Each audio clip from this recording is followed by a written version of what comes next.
Hello, my name is Charlotte Seeger. A few days ago, I was inspired to write a story called The Precipice.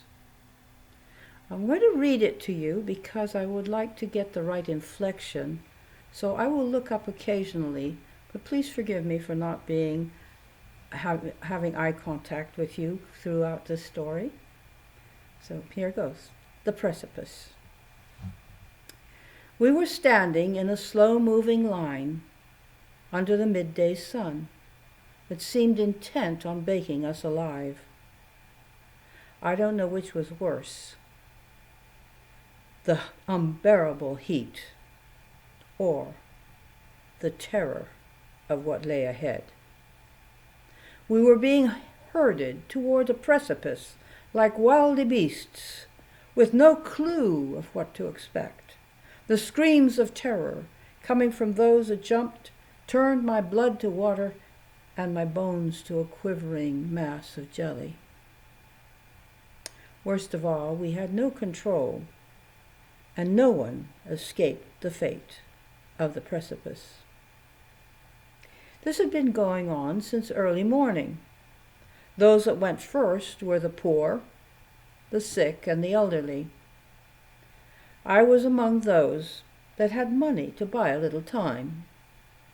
There I was among the three-piece suits, the well-dressed and well-coiffed women, and the jewelry-bedecked men and women, carrying briefcases, chihuahuas, their family heirlooms. I had my regal poodle with me, which I later learned I was not going to be able to take with me. Slowly we edged toward the precipice, our line 5 deep, and finally I could see why we were moving so slowly, as people were being told they had to leave everything behind, and they fought to keep the things they had brought with them. Earlier in the day, the line moved a lot faster. But for these people, myself included, there was no more bargaining.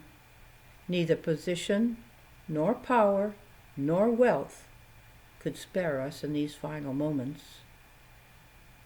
Tearfully, I bid my poodle goodbye and jumped into the cloud, believing that I was jumping to my death, only to land in water. As the river carried me downstream, I struggled to stay afloat and breathe without swallowing water from the incessant waves. My body was being racked by rocks that I couldn't avoid. Even bumped into some bodies of those who died of fright or drowned, I knew not which. I began to wonder how far this river would take me, and if there would be any way to get out. On both sides, the walls of rock made escape from the river impossible. At one moment I chuckled as I remembered a saying stuck between a rock and a hard place.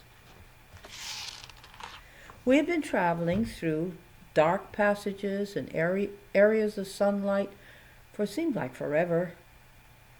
Finally, I noticed that the current was slowing down as the walls of rock receded and we could crawl out on a plain, finally putting our feet on dry ground. I noticed by surprise that everyone was naked, myself included. It took a while for us to recognize each other, as everyone was naked, disheveled, torn, bruised, and bleeding. I was disoriented. None of us knew where we were or how to proceed from here. The fellow next to me recognized an edible plant, tore off a piece and gave me some, and ate the rest himself. I was so hungry. I had no idea how long we had been traveling.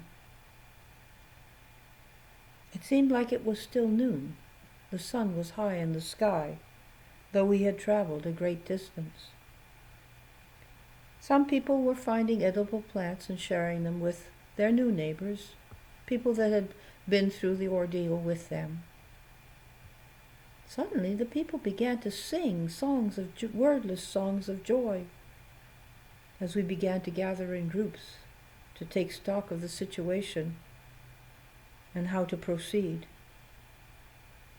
We had all undergone an initiation, a baptism by water, and we were born again, naked, innocent as babes.